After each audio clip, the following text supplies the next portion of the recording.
Hi, in this brief instructional video, I'm going to go over the emergency procedure for replacing a gastrostomy tube. First, the supplies that you'll find in the emergency kit include a Foley catheter, which I have marked to 4 inches, lubricating jelly, 5 ml syringe, which I will fill with tap water, a 50 ml syringe to confirm placement once the tube is placed, a clamp to clamp the tube into place, and I did add tape just to help secure the tube. First, I recommend using hand sanitizer or washing your hands with soap and water before you start. Second, don't panic if the tube gets dislodged. We will go over these instructions so that you can safely and effectively place the tube and be able to keep and maintain the track so that you don't have to go to the emergency room.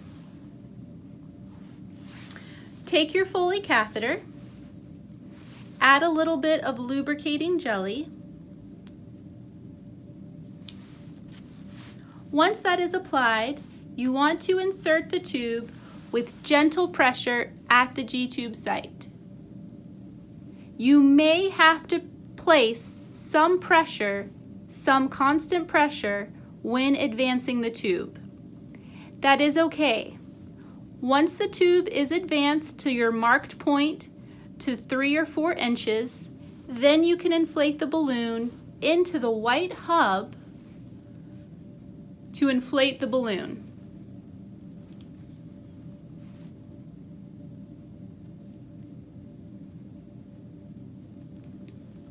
Once that is inflated, you can pull back and you know that the tube is in place.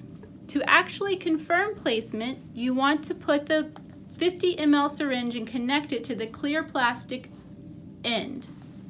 You can draw back gastric content in this manner to confirm that the tube is in proper placement. Once that content is confirmed, you can disconnect and then clamp the tube into place. You can clamp the tube at any point, but I do personally like to clamp it a little closer to ensure that the tube does not move too much and it stays in place. It is important to note that if you want to use the tube, you do need to unclamp this before injecting medications, feedings, or water into the hub of the catheter. We have confirmed that the tube is in place. You can then arrange the tube in any way that's safe for your baby, by taping or other ways. The track is now secure.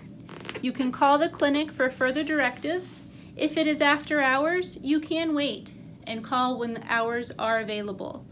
If you have any questions or concerns in the immediate and the clinic is not open, you can call our after hours number. Thank you so much.